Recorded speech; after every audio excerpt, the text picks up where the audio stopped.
नमस्कार दोस्तों, मैं विकास शाक्य एक बार फिर से आप सबका स्वागत करता हूँ अपने चैनल पर और आज हम डिस्कस करने जा रहे हैं चैप्टर नंबर 26 क्रिया योग।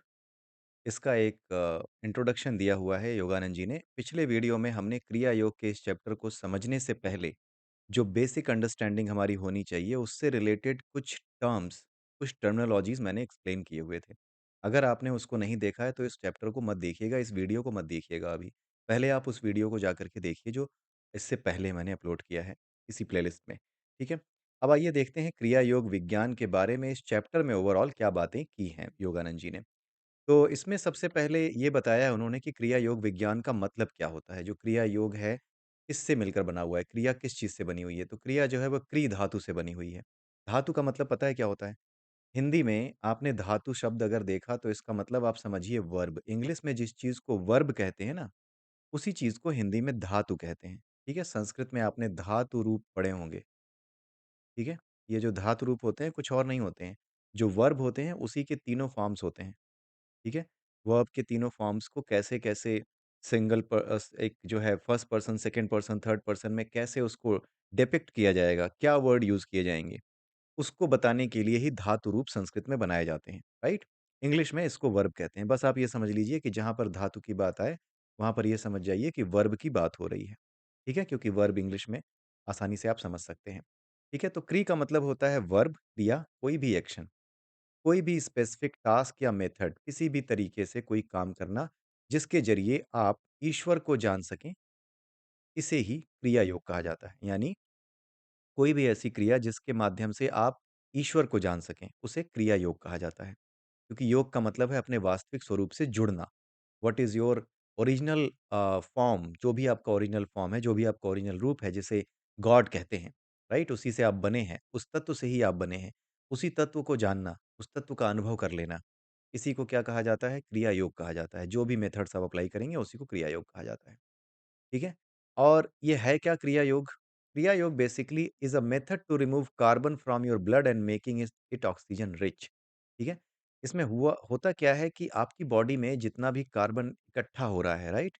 जब आप क्रिया योग के माध्यम से इसको प्यूरिफाई करना शुरू करते हैं, राइट? तो होता क्या है कि आपकी बॉडी से जितना भी कार्बन है, जितने भी गंदे पदार्थ हैं, वो सब निकाल करके ये बाहर फेंकता है और आपकी बॉडी में बच जाती है ऑक्सीजन। जो ब्लड बचता है, वो ऑक्सीजन रिच होता है।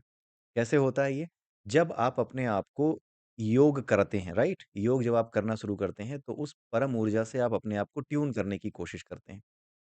जब आप योग के माध्यम से उस परम ऊर्जा से, उस परमात्मा से ट्यून करने की कोशिश करते हैं, तो आप एक सिंपल हार्मोनिक मोशन में एक नियम के अंतर्गत अपनी ज़िंदगी जीना शुरू करते हैं।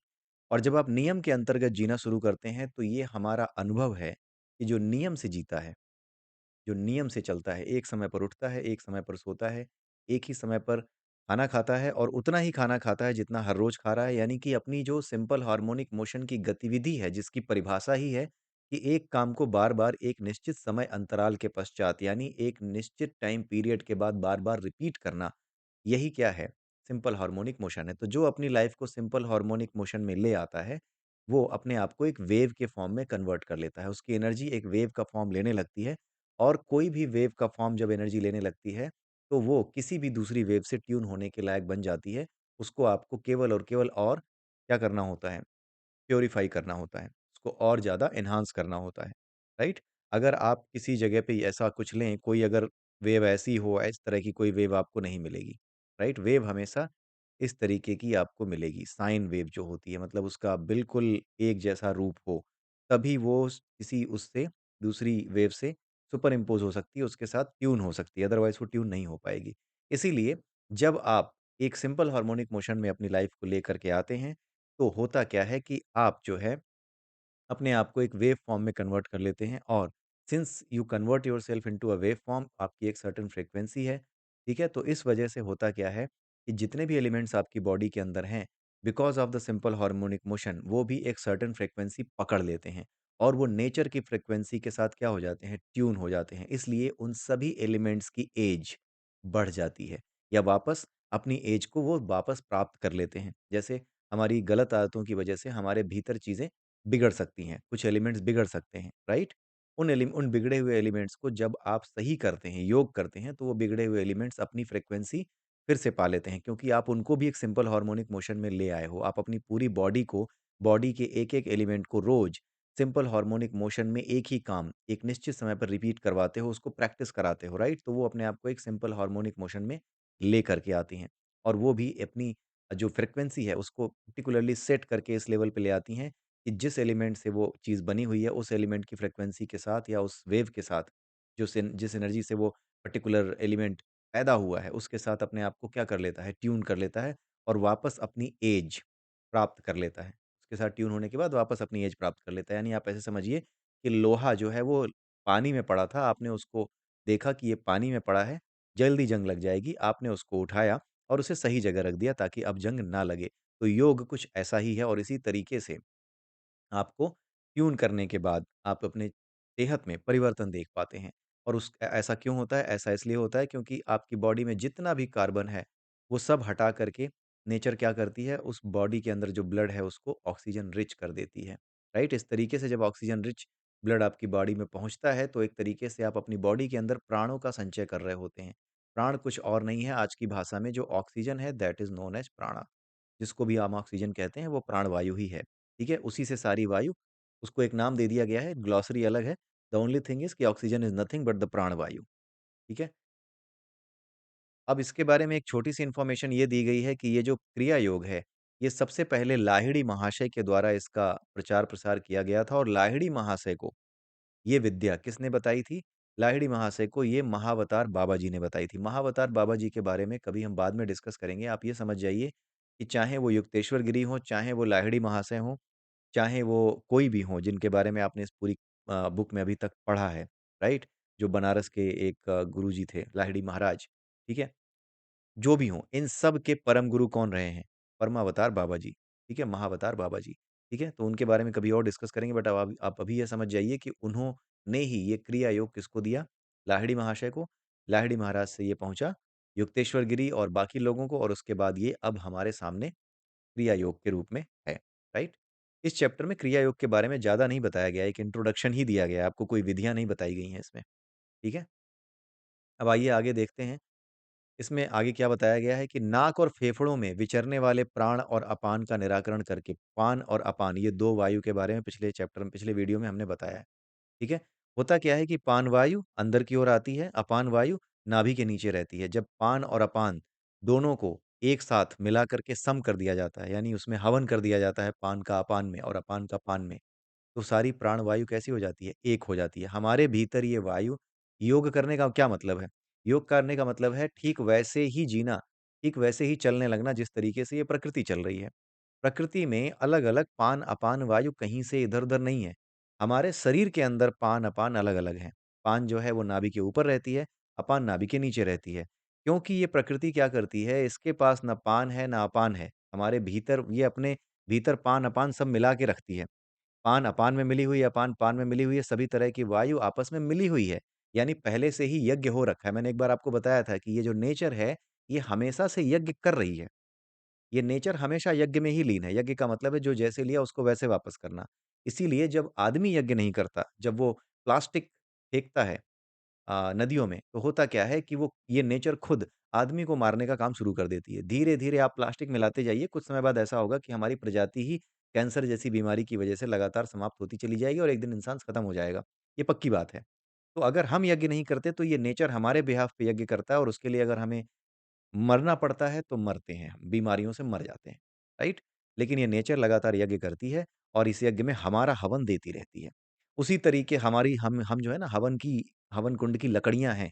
अगर हम सही से नहीं चलते तो हम स हवन कुंड की लकड़ियाँ हैं, कुछ पहले पकड़ ली जाती हैं, कुछ देर से पकड़ी जाती हैं, कुछ समय से पकड़ी जाती हैं, लेकिन हम सबका हवन होता है। इस पूरे सृष्टि में, हम सब हवन की लकड़ियाँ हैं इस सृष्टि के लिए। इससे ज़्यादा हमारी कोई औकात है नहीं, ठीक है? तो अब होता क्या है कि प्राण और अपान ये हमारी बॉडी के अंदर तो ऊपर-नीचे रहते हैं और उसको हमें मिलाना पड़ता है। क्यों मिलाना पड़ता है? क्यों? क्योंकि हम उसकी तरह होना चाहते हैं जो हमारे बाहर मौजूद है। जो प्राण वायु हमारे बाहर मौजूद है, जहाँ पे पान, अपान, व्यान, उदान, समान सब आपस में मिली हुई हैं पहले से। अब अंदर से भी हमें वैसा ही बनना है। अंदर से भी बहुत ध्यान से सुनिएगा, बहुत माइन्यूट कॉन्सेप्ट्स हैं ये। बहुत ही ध्यान से सुनिएगा। अगर दोबारा चाहें तो आप दोबारा इस वीडियो को सुनिएगा, लेकिन इसको पढ़िएगा ज़रूर इस चैप्टर को और मेरी वीडियो को सुनिए ज़रूर, ठीक है? बहुत ध्यान से सुनिए। तो हमारे बाहर जो पान, अपान, व्यान, उदान, समान सब आपस में हवन करके बैठी हुई हैं पहले से। अलग से व्यान वायु, उदान वायु, समान वायु आपने कभी सुनी नहीं होगी कि हाँ, नेचर में व्यान कहाँ रहती है, उदान कहाँ रहती है, किस लोक में रहती है। कहीं किसी लोक में अलग-अलग वायु नहीं रहती। ये केवल हमारे शरीर के भीतर ही 5 भागों में बँट करके, 5 प्राणों में बँट करके रहती है। अगर हमें बाहर की वायु के बराबर होना है, प्राणवायु के जैसा होना है, यानी बाहर की प्राणवायु से योग करना है, तो हमें अपने भीतर की प्राणवायु को भी कैसा बनाना होगा? बाहर की प्राणवायु जैसा ही बनाना होगा और उसके लिए हमें क्या करना पड़ता है? प्राण का अपान में हवन करना पड़ता है। बाकी की वायु के बारे में भगवद गीता के चैप्टर में हमने समझा हुआ है कि किस तरीके से पान का अपान में और अपान का पान में अगर हम एक तरीके से हवन करते हैं, तो बाकी सारी वायु जितनी भी होती हैं, वो अपने आप नियंत्रित होकर के बाहर की जो वायु होती है, उसके तुल्य हो जाती है। प्राण वायु बाहर भी, भीतर भी एक जैसी हो जाती है, सम हो जाती है। बाहर भी जो प्राण वायु है, भीतर भी आपके हवन करने की वजह से वही जो 1, 4 और 2 का रेशियो है ना कि एक अगर आपने 4 सेकंड तक साँस को अंदर लिया है, तो 16 सेकंड तक आप रोकोगे, उसके बाद 8 सेकंड्स तक आप बाहर निकालोगे। तो ये जो पूरी प्रक्रिया जब अपनाई जाती है, तो प्राण को अपान में हवन करने का पूरा मौका मिलता रहता है, ठीक है? और इसी हवन के साथ जब आप पान, अपान सब सम कर लेते हैं, तो बाहर की वायु और आपके भीतर की वायु में कोई अंतर नहीं रह जाता। बाहर भी समुंदर, भीतर भी समुंदर। ठीक है? बाहर भी पानी, भीतर भी पानी, ठीक वैसी स्थिति हो जाती है। तो ये जो स्थिति बनती है, इसी स्थिति को हम क्या कहते हैं? क्रिया योग का अभ्यास कहते हैं। और जिस दिन क्रिया योग का अभ्यास ये पूरा हो जाता है, जिस दिन आपकी वायु सम हो जाती है, उसी दिन क्या होने लगता है? उसी दिन होता ये है कि आपको जो वायु आप ले रहे हो अपने भीतर, नाक की मदद से जो वायु अपने भीतर लेते हो, फेफड़ों में जाती है, वहाँ से ऑक्सीजन जो है वो दिल के ज़रिए ब्लड सर्कुलेशन के ज़रिए पूरी बॉडी में पहुँचती है।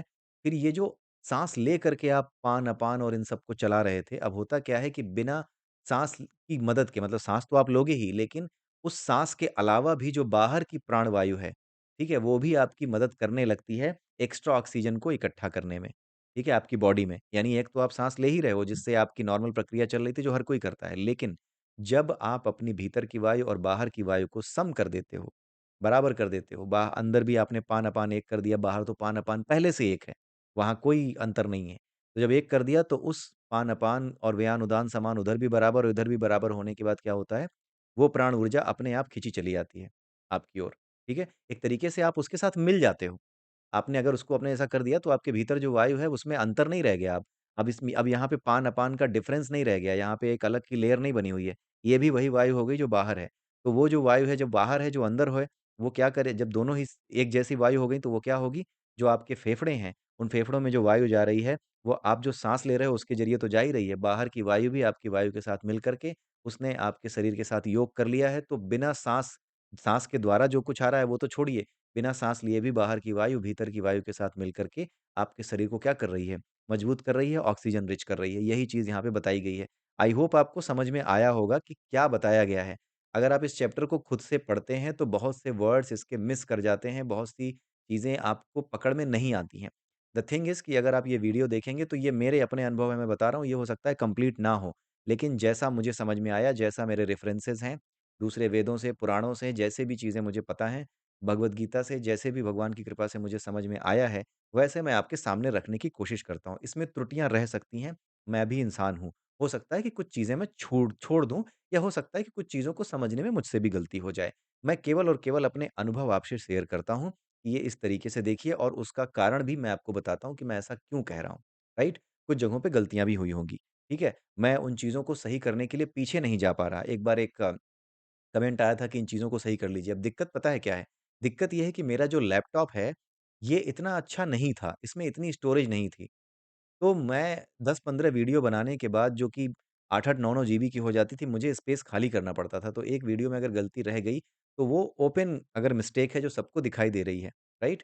तो उस ओपन मिस्टेक को मैंने छोड़ दिया कि चलो जब दोबारा कभी मन करेगा तो वीडियो बनाऊँगा, डाल दूँगा। बट द थिंग इज़ कि लोग बाकी चीज़ों को छोड़ कर के उसी एक गलती पे अटके हुए थे। जबकि मैंने साफ लिख दिया है कि ये चीज़ अभी नहीं हो पाएगी बिकॉज़ कि भई मेरे पास अभी उस चीज़ का कंटेंट अवेलेबल नहीं है। ये मैंने नहीं बताया है हालाँकि, लेकिन हाँ, मेरे पास उसकी वजह है कि मैं क्यों नहीं कर पाऊँगा, लेकिन वो ओपन मिस्टेक है जो सबको समझ में आ रही है। अगर सबको समझ में आ रही है और मैंने एक्सेप्ट की है, तो आप उसको छान करके, आप उसको फ़िल्टर करके बाकी की चीज़ें आप देख सकते हो। नहीं मन कर रहा है तो मत देखो। इट्स नॉट अ चैनल जहाँ पे मैं किसी को बुला रहा हूँ। मैंने किसी को नहीं बुलाया, ना मैं किसी को बुला रहा हूँ, ना मैं किसी को जोड़ रहा हूँ। It's all about that God, ठीक है? उनकी मर्ज़ी होगी, तो ही लोग मुझसे जुड़ेंगे, उनकी मर्ज़ी नहीं होगी, तो कोई मुझसे नहीं जुड़ेगा, राइट? तो everything in this world is happening because of that God, ठीक है? अच्छी भी, बुरी भी, हर चीज़ का कारण वही एक है, ठीक है? हर अच्छी-बुरी चीज़ को अपने में लपेट कर, समेट कर, खत्म कर देना, वो उन्हीं का काम है। जैसे महाभारत में भगवान कृष्ण ने कहा ना कि दुर्योधन भी मैं हूँ, अर्जुन भी मैं हूँ। जब दुर्योधन मर रहा था, तो मैं ही मर रहा था। जब अर्जुन मार रहा था, तो मैं ही मार रहा था, मरने वाला भी मैं, मारने वाला भी मैं। तो ये है उस ऊर्जा की सच्चाई। इसलिए क्या है कि यहाँ पर उस तरीके से मेरे से गलतियाँ हो सकती हैं अगर मैं उस तरीके से सोचूँ लेकिन हाँ, जो मेरे अनुभव रहे हैं, उन अनुभवों के आधार पर मैंने यहाँ पर बातें रखने की कोशिश की हैं, ठीक है?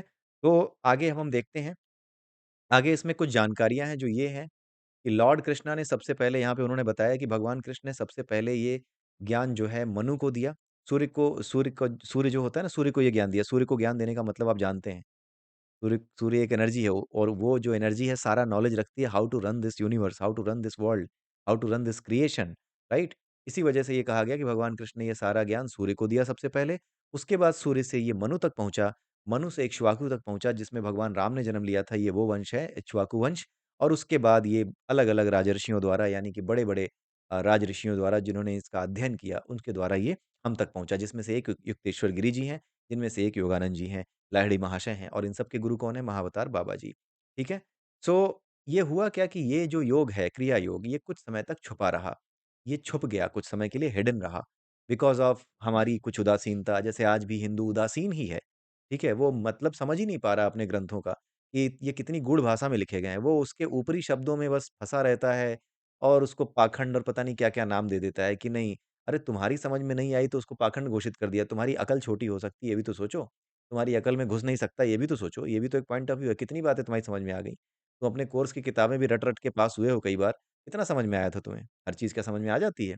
तो इसी बात को ध्यान में रखते हुए हमें ये समझना चाहिए कि हमारे अंदर अहंकार नाम की चीज़ ज्ञान को ग्रहण करते समय नहीं होनी चाहिए। किसी भी चीज़ के बारे में टिप्पणी करने से पहले वी शुड थिंक कि there could be other dimensions as well, ठीक है? आइए आगे चलते हैं। पतंजलि ने जिस योग की बात की है, वो भी यही है, क्रिया योग ही है। उन्होंने बताया शारीरिक तप, मनोनिग्रह और ओम का ध्यान।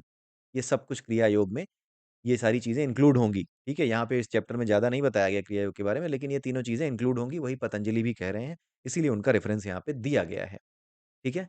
आरंभिक अवस्था में जब योगी होता है तो वो सविकल्प समाधि में होता है। इसके बारे में पिछले वीडियो में बताया कि सविकल्प समाधि क्या होती है। ठीक है? दूसरी उच्चतर अवस्थाओं में जब वो पहुँचता है तो वो निर्विकल्प समाधि की स्टेज में आ जाता है। ठीक है? यानी सविकल्प समाधि का एक बार फिर से रिपिटिशन कर देता हूँ। सविकल्प समाधि का मतलब ये है कि आपको समाधि में जाने के लिए आपको प्रयास करना पड़ता है कि हाँ, अब मैं समाधि में जा रहा हूँ, बाकी सारी चीज़ों को रोकना पड़ता है। ठीक है? संसार की सारी क्रियाएँ रोक करके, सांसारिक सारे काम रोक करके आपको अपने आप को उस स्टेट में ले जाने के लिए बैठना पड़ता है, यानी बाकी सब कुछ छोड़ना पड़ता है, यानी आपको चुनना पड़ता है एक काम और वो काम क्या होता है? सविकल्प समाधि। समाधि को जब चुनते हो कि मैं अब समाधि लगाऊँगा तो वो सविकल्प है, लेकिन जब आप पूरी तरीके से इस प्रकृति के साथ, इस परमात्मा के साथ योग कर जाते हो, उस परमात्मा रूपी ऊर्जा के साथ योग कर जाते हो, उस केस में आप जागते हुए, अपना काम करते हुए भी उसके साथ एकाकार रहते हो।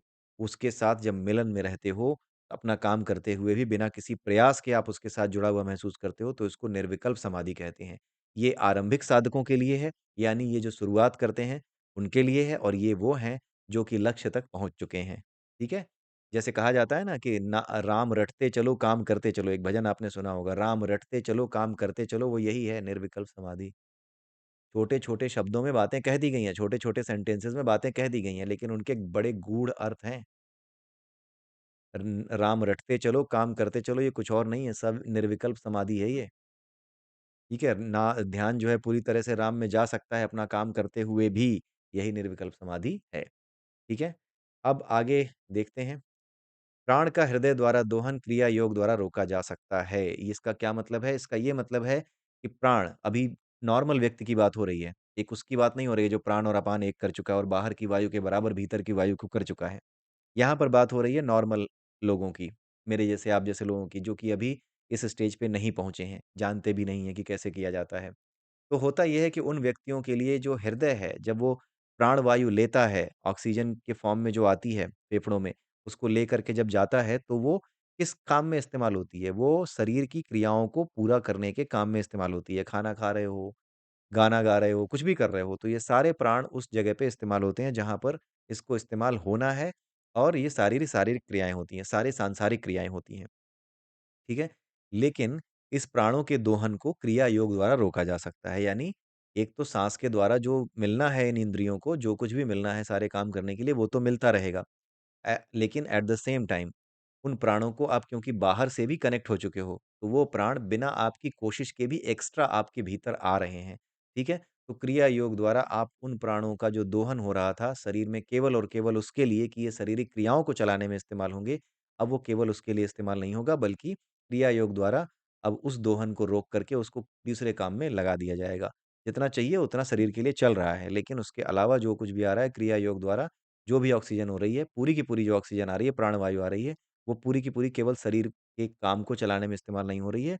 वो एक ऐसी एनर्जी अब बन गई है जो कि आपके भीतर एक्स्ट्रा भरपूर मात्रा में प्राणवायु के रूप में मौजूद है और उसके लिए आपको हृदय पे डिपेंड रहने की ज़रूरत नहीं है। तो हृदय और फेफड़ों से अपनी प्राणवायु को अलग कर लेना ही और उसके बाद अपने प्राण को मजबूत करना ही क्रिया योग कहलाता है। ठीक है? क्रिया योगी क्या करता है, यहाँ पे अब थोड़ी डिटेल दी गई है। अब यहाँ पर थोड़ा-सा जो है डिटेल किस चीज़ की दी गई है? कुंडलिनी की दी गई है। क्रिया योगी प्राण शक्ति को 6 चक्रों में घुमाता है। तो 6 चक्र कौन से हैं? आप अपना ऊपर का चक्र छोड़ दो, बाकी जो 6 चक्र हैं, उन सभी चक्रों को गिन लो। तो ये बताना चाह रहे हैं कि क्रिया योगी जब इस प्राण शक्ति को अपने भीतर ले आता है, योग कर लेता है, तो इन सभी के सभी 6 चक्रों के भीतर जो इसको सबसे ऊपर वाले को रंध्र जो होता है इसको छोड़ के बाकी के सारे चक्रों में वो आराम से घुमाता रहता है। 1 मिनट मतलब आधे मिनट में वो इतनी बार घुमा लेता है 6 चक्रों में बार-बार घुमा लेता है। 6 चक्रों में से होकर के ऊपर-नीचे घुमा लेता है। एक बार ऊपर-नीचे घुमा लेता है। ठीक है? तो ये जो 6 चक्र हैं इसके बारे में बताया गया है कि ये 12 राशियों के समान है। आप ऐसे समझ लीजिए कि जिस तरीके से जो 12 राशियाँ हैं वो क्या हैं? कॉन्स्टेलेशंस हैं 12। तो ये जो हमारे भीतर 6 चक्र हैं, ये 6 चक्र इनकी बाइपोलैरिटी है, ये बाइपोलर हैं, ठीक है? इनका पॉज़िटिव, नेगेटिव 2 सिरे आप मान सकते हैं, तो इनके बाइपोलैरिटी होने की वजह से ये भी कितने हो जाते हैं, 12 चक्रों के बराबर 12 राशियों के बराबर हो जाते हैं। हर चक्र के 2 पोल्स हैं और हर एक पोल 1 राशि है, तो ये 12 राशियों के बराबर हो जाते हैं, ठीक है? तो इन 12 राशियों की जो ऊर्जा है, इनके बीच में घूमता है ये। ये पूरी की पूरी प्राणवायु अपने भीतर लेकर के आप इनके सी साथ में घूमते हो। हमारे शरीर को ब्रह्मपुरी क्यों कहा जाता है? क्योंकि जो कुछ बाहर है ब्रह्मांड में, वैसा ही हमारे भीतर का क्रिएशन है और उसी की एक इमेज है हमारे भीतर, राइट? उसी का एक आर्किटेक्चर हमारे भीतर भी है। तो जैसे 12 राशियाँ जो दिखाई जाती हैं, वो 12 राशियाँ अगर अपने शरीर में हम देखें कि वो 12 राशियाँ और 12 कॉन्स्टेलेशन कहाँ हैं, तो वो इन 6 चक्रों के माध्यम से समझा जा सकता है कि इन 6 चक्रों की जो पोलैरिटी है, इसी पोलैरिटी को उन 12 राशियों के समान समझ सकते हैं। ठीक है? और ये जो 12 राशियों में जो ये घूमने वाला या ये 6 चक्रों में जो घूमने वाला चक्कर है, जो प्राण शक्ति है, ये आधे मिनट में जब एक बार घूम जाती है ऊपर-नीचे, तो ये जो स्पिरिचुअल ग्रोथ इसकी वजह से होती है, स्पिरिचुअल प्रोग्रेस जो इसकी वजह से होती है, वो 1 साल की स्पिरिचुअल प्रोग्रेस की जो बाय डिफ़ॉल्ट स्पिरिचुअल प्रोग्रेस होती है, जिसमें हम और आप धीरे-धीरे आगे बढ़ते हैं, डिस्कशन करते हैं, बातें करते हैं, किताबें पढ़ते हैं, जो भी करते हैं। तो 1 साल में जितनी प्रोग्रेस आपको मिलती है इन सब कामों को करने से, उतनी प्रोग्रेस केवल और केवल आधे मिनट में इन 6 चक्रों के भीतर उस प्राणवायु को घुमाने से मिल जाती है। ये यहाँ पे बताया गया है, राइट? तो जैसा लिखा है वैसा बता रहा हूँ और वही चीज़ मतलब फिर से वही बात आ गई कि मैंने इसका अनुभव नहीं किया है। मैं आपको बता दूँ कि इसका अनुभव मैंने नहीं किया है, मैंने इसकी प्रैक्टिस नहीं की है। हालाँकि मेरी इच्छा है कि मैं ये करूँ, लेकिन हाँ, मैंने अभी तक इसको नहीं किया है। जैसे लॉजिकली यहाँ पे समझाया गया है व्हिच मेक सेंस वैसे ही मैं आपके सामने रख रहा हूँ। और अभी तक जो भी चीज़ें हमने समझाई हैं दे ऑल मेक सेंस, ठीक है? अब एक चीज़ यहाँ पे एक फैक्ट बताया गया है कि 10 लाख वर्ष लगते हैं एक आत्मा को, एक जीव को सामान्य ब्रह्म चैतन्य तक जाने में। यानी अगर एक आत्मा बाहर आती है, कहाँ से? क्षीर सागर से यानी भगवान विष्णु के लोक से, वहाँ से अगर एक आत्मा आती है, उस जगह से एक आत्मा निकल कर के आती है, तो उसे 10 लाख साल लगते हैं वापस भगवान विष्णु में जाकर मिलने में, ठीक है? तो ये कैसे 10 लाख साल कैसे निकलते हैं फिर? जो नॉर्मल हमारी लाइफ़ है, वो 10 लाख साल ले लेती है। अगर उतने में भी आपने कोशिश नहीं की, नॉर्मल कोशिश नहीं की, धीरे-धीरे करके भी आगे नहीं बढ़े, तो आप कुछ नहीं कर पाएँगे और 10 लाख साल के बाद जो है फिर समस्या हो सकती है, जो आपने कल ही हनुवाणी में पढ़ा है कि जो आत्माएँ जन्म नहीं ले पाती दोबारा, जो जीवात्माएँ या जो शरीर नहीं ले पाती, वो आत्माएँ क्या बन जाती हैं? या तो सुर बन जाती हैं या असुर बन जाती हैं। जीवन के अच्छे-बुरे रसों का पान करने लगती हैं। ठीक है? तो 10 लाख सालों के बाद वाली जो स्थिति है, वो कुछ वैसी ही हो सकती है। ठीक है? लेकिन क्रिया योग के माध्यम से ये 10 लाख सालों का चक्कर कितने देर में पूरा किया जा सकता है? केवल साढ़े 3 साल में पूरा किया जा सकता है। This is what it has been written, ठीक है? जो कैलकुलेशन है वो यहाँ से आप देख सकते हैं, आधे मिनट में ऊपर-नीचे जाने पे जो स्पिरिचुअल ग्रोथ 1 साल में होती है, अब वो कैलकुलेशन यहाँ पे उन्होंने करके यहाँ साढ़े 3 साल का समय बता दिया है। ठीक है? 10 लाख सालों को साढ़े 3 सालों में। ऐसी ऊर्जा को सहना आना चाहिए। ये जो एनर्जी होती है, इसको सह नहीं सकते आप। नॉर्मल आदमी नहीं सह सकता। गुरु इसको सिखाते हैं। ये गुरु इस समय हेल्प करते हैं।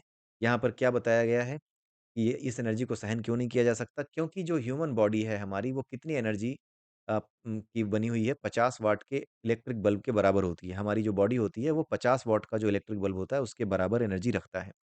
ठीक है? लेकिन क्रिया योग जब आप करते हो तो it generates crores of what's यानी करोड़ों वाट की ऊर्जा उत्पन्न होती है। क्योंकि करोड़ों वाट की ऊर्जा उत्पन्न होती है, तो इसको सहना आसान नहीं रह जाता, वो आदमी फटफटा जाएगा, मर जाएगा, ठीक है? इसी वजह से गुरु की शरण में होना ज़रूरी होता है। गुरु आपकी प्रोग्रेस को लगातार देख कर के आपको सही रास्ता बताते रहते हैं कि अभी आप किस लायक हुए हो, ठीक है? इसके अलावा यहाँ पर एक चीज़ बताई गई है कि साँस लेने का और अलग-अलग जीवों का क्या संबंध है? जैसे जो जीव जो है बहुत धीरे साँस लेता है, उसकी लाइफ़ लंबी होती है।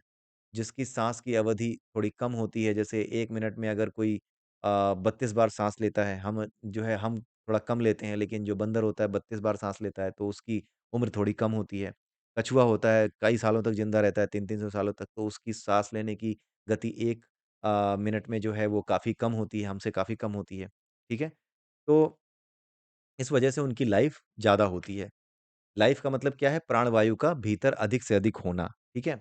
तो अधिक से अधिक प्राणवायु की बात जब करते हैं, तो यहाँ पे इन्होंने बताया है कि सोते समय स्लीप की बात की है, स्लीपिंग टाइम की। जब हम स्लीप कर रहे होते हैं, सो रहे होते हैं, तो उस समय भी एक पर्सन या एक इंसान योगी बन जाता है। पिछले वीडियो में हमने समझा है कि वो योगी बन जाता है और क्यों बन जाता है? क्योंकि वो अनअवेयर हो जाता है अपनी भावनाओं के प्रति, अपनी श्वास के प्रति। अभी जैसे मैं 50 तरह की बातें सोच रहा हूँ, तो उन बातों को सोचने की वजह से ही मेरी प्राणों की गति या मेरे श्वासों की गति बदलती रहती है। लेकिन जब मैं सो जाता हूँ पूरी तरह से निश्चिंत होकर के, तो उस केस में क्या होता है, मेरा अपनी बॉडी पे कंट्रोल नहीं रह जाता, फिर मेरी बॉडी को ये नेचर चलाती है। जब ये नेचर मेरी बॉडी को चलाती है, तो वापस ये रिवाइव कर देती है, क्यों? क्योंकि उस समय हम एक योगी होते हैं, नेचर के साथ योग कर चुके होते हैं और अपने शरीर को नेचर के पास छोड़ देते हैं। अपनी कोई भी डिस्टर्बेंस, अपनी कोई भी जो खुरापात है वो हमने उसके साथ नहीं मिलाते। इस वजह से होता क्या है कि आराम से ये 6 चक्रास के बीच में ऑक्सीजन का मूवमेंट होता रहता है और हमारी बॉडी वापस क्या हो जाती है, एक तरीके से एनर्जाइज़ हो जाती है। इसीलिए सोने पर क्या होती है, बॉडी एनर्जाइज़ हो जाती है। जो कुछ साधारण व्यक्ति सोते समय करता है, वही एक योगी सचेत रूप से करता है। योगी क्या करता है? जागते हुए ये सब करता है। अपनी चेतना में, अपनी ऊर्जा में, अपने जो योग्यता है उसके आधार पर सचेत यानी जगते हुए ये सब करता है और हम सब ये एनर्जी सोते समय ले पाते हैं। हमें एनर्जी रिवाइव अपने आप को रिवाइव करने के लिए, एनर्जी वापस गेन करने के लिए सोने की ज़रूरत है। लेकिन जो योगी होता है, वो बिना सोए भी सचेत रूप से यही एनर्जी गेन कर सकता है, जो सोते समय जो है गेन कर ली जाती है। माया के अधीन प्राण शक्ति का बाहर की ओर प्रभाव होता है, ठीक है? जब हम माया के अधीन होते हैं, ये कॉन्सेप्ट ज़रा समझिएगा, जब हम माया के अधीन होते हैं, तो प्राण शक्ति का बाहर की ओर बहाव होता है, यानी हमारी जो इंद्रियाँ हैं, वो प्राण शक्ति को सोख लेती हैं। अपनी इच्छाओं को पूरा करने के लिए हमारी ताकत का इस्तेमाल करती हैं, ठीक है? क्रिया योग में क्या किया जाता है, जो हमारी एनर्जी है, जो हमारी इंद्रियों की तरफ, हाथ की तरफ, जीभ की तरफ, स्वाद लेने के लिए, आँखों से देखने के लिए, जिस तरफ जा रही हैं हमारी इंद्रियाँ, ये बाहर की ओर भेज रही है एनर्जी, राइट? ये बाहर की ओर आकर्षित होती है। क्रिया योग में क्या होता है, ये एनर्जी भीतर की ओर आकर्षित कर ली जाती है। क्योंकि आपने समझा ही है क्रिया योग का मतलब है भीतर की वायु को सम कर लेना। तो जब भीतर की वायु को सम कर लोगे तो बाहर जो वायु सम है, तो दोनों क्या हो जाएँगी? सेम हो जाएँगी। आप ऐसे समझिए कि तेल में पानी नहीं मिल सकता। आपके भीतर ऐसे समझिए कि 5 तरह की वायु अलग होने के कारण आप तेल हो। बाहर क्या है? हवा वो है, पानी है। तो पानी जो है तेल के साथ घुल नहीं पा रहा है, लेकिन किसी तरीके से आपने तेल को भी कैसा बना लिया? पानी जैसा बना लिया, तो पानी इसमें क्या हो जाएगा? घुल जाएगा। ठीक उसी तरीके से जब आप क्रिया योग के माध्यम से अपने भीतर प्राण वायु को और बाहर की प्राणवायु के बराबर कर देते हैं, तो होता क्या है कि वो क्रिया योग के माध्यम से वो सारा का सारा क्या होता है, जो ये प्राण शक्ति बाहर जा रही थी, वो भीतर की ओर खींचने लगती है, क्योंकि बाहर से भीतर की ओर आ रही है अब। तो आप बाहर जाना बंद कर देते हो, जो बाहर खर्च हो रही थी, वो खर्च होना बंद हो जाती है, अब बाहर से भीतर की ओर आने लगती है। ठीक है? इसी को योग कहते हैं, क्रिया योग कहते हैं। ठीक है? तो भीतर की ओर प्राणों को मोड़ना, कैसे मोड़ रहे हो? आपने अपने भीतर की वायु को ऐसा कर लिया जैसे बाहर की है, तो अपने आप बाहर की वायु भीतर की वायु के साथ मिल जाएगी, क्योंकि आप हवा के समुद्र में ही तैर रहे हो। बाहर भी हवा है, भीतर भी हवा है। बस भीतर की हवा का नेचर थोड़ा अलग है, इसलिए बाहर की हवा पूरी तरीके से उसकी फ्रीक्वेंसी के साथ ट्यून नहीं हो पाई है, मिल नहीं पा रही है। जब आपने भीतर की हवा को पान का अपान में और अपान का पान में हवन करके बराबर कर दोगे, तो बाहर और भीतर की वायु बराबर हो जाएगी। ठीक है? सम हो जाएगी और तब बाहर की वायु भीतर आने लगेगी। ठीक है?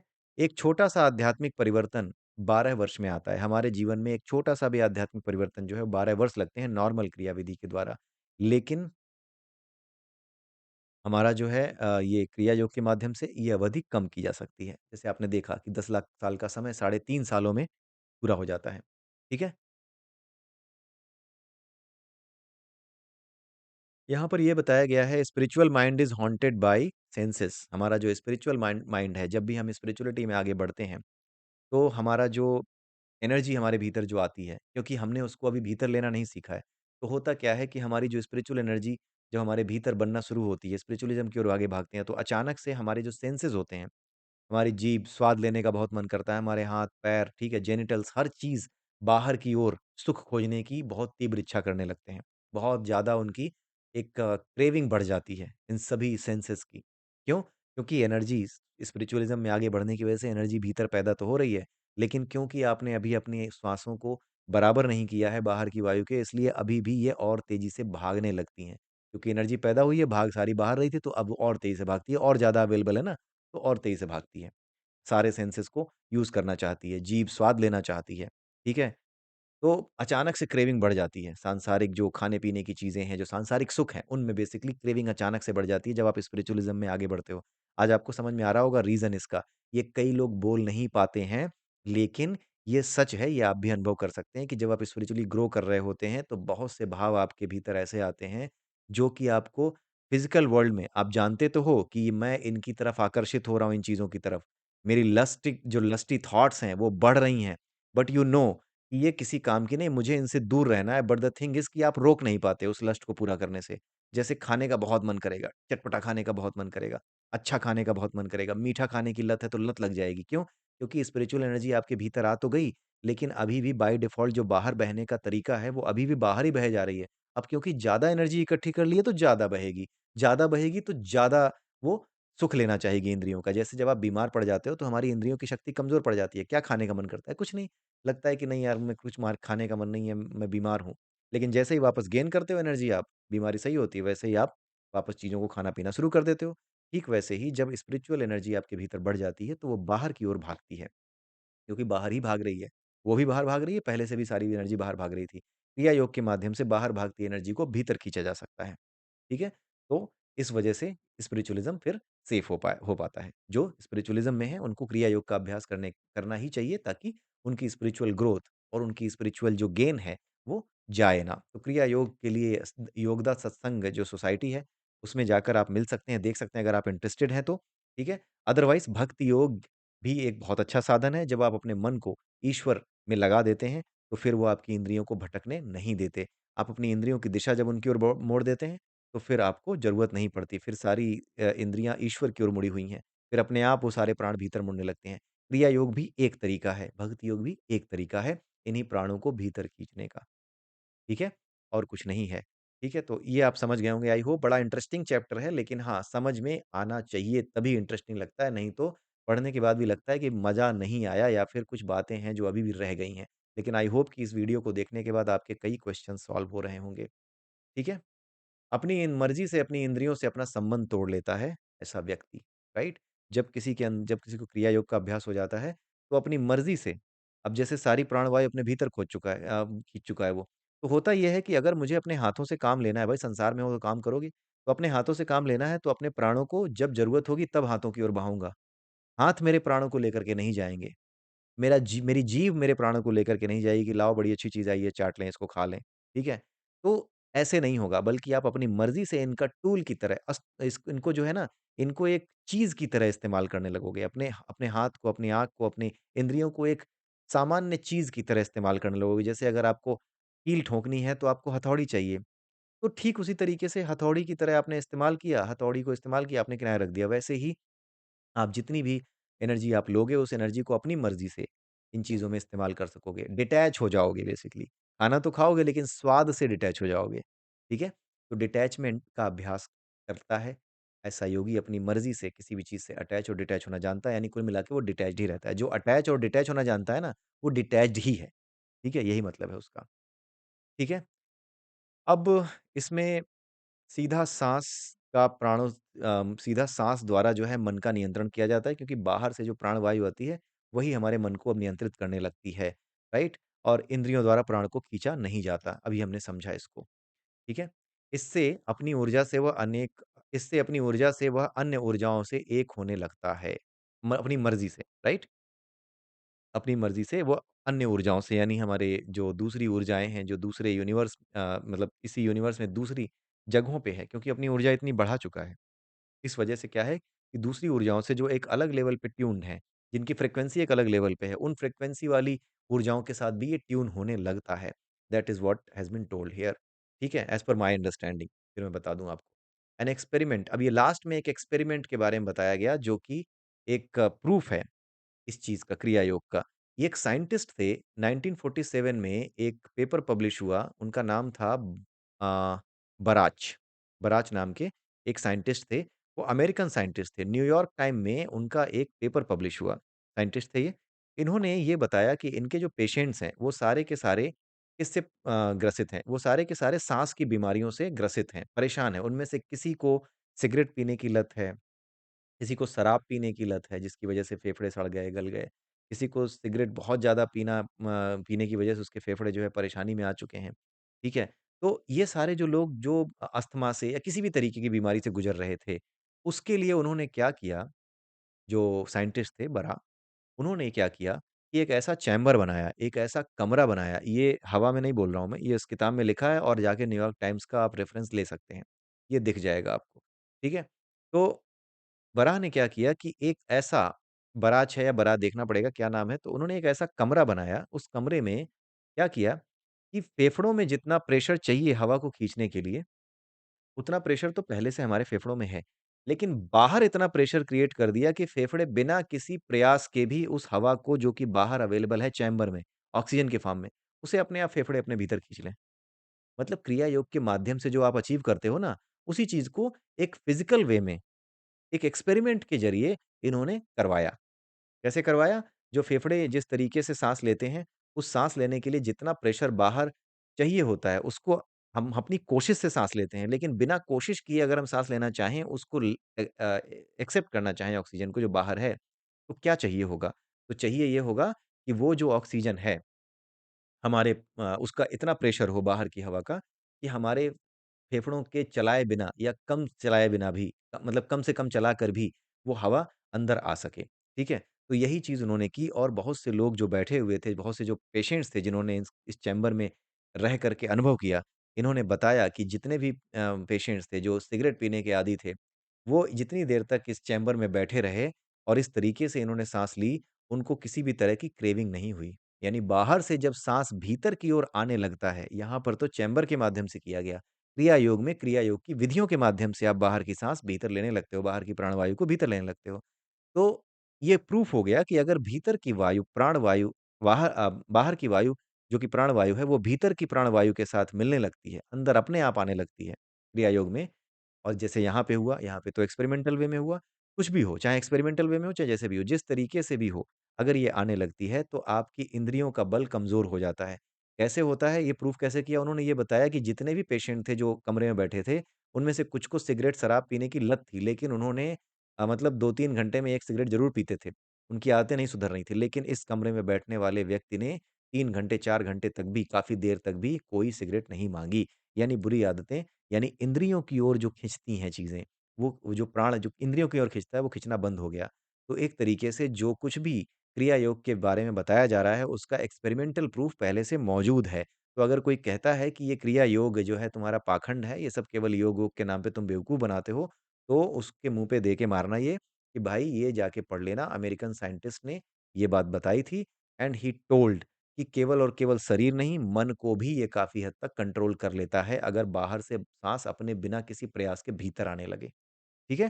तो आई होप आपको ये समझ में आया होगा। ये पूरा चैप्टर बहुत इंटरेस्टिंग है। आप मेरी वीडियो देख चुके हैं तो दोबारा देखिएगा। पिछली वीडियो भी दोबारा देखिएगा। इस चैप्टर पे मैंने काफ़ी टाइम इन्वेस्ट इसीलिए किया है because this is the heart of this book. ये क्रिया योग का जो विज्ञान है, इसके बारे में जो जानकारी आपको मिली है, ये इतनी आसानी से मैं सही बताऊँ समझ में नहीं आती। भगवान की कृपा से पता नहीं कैसे किस तरीके से जो भी अंडरस्टैंडिंग रही हो, उस अंडरस्टैंडिंग को मैंने आपने आपके सामने रखा है और आप इसको अगर समझने का प्रयास करेंगे तो समहाउ आप ये समझ पाएँगे कि हाँ, दूसरा पॉइंट ऑफ व्यू भी हो सकता है लेकिन इससे अलग नहीं होगा कुछ, क्रक्स यही निकल के आएगा, ठीक है? तो आप जो है इसको अधिक से अधिक लोगों तक पहुँचाएँ क्योंकि क्रिया योग के बारे में बहुत कम लोगों को अंडरस्टैंडिंग बनी हुई है, ठीक है? तो इसी के साथ आज का ये वीडियो मैं यहीं समाप्त करता हूँ, बहुत ज़्यादा लंबा नहीं खींचना चाहूँगा और अगले वीडियो में फिर मिलते हैं, तब तक के लिए have a nice day and bye-bye. जय सिया राम, जय श्री कृष्ण, जय श्री राधे।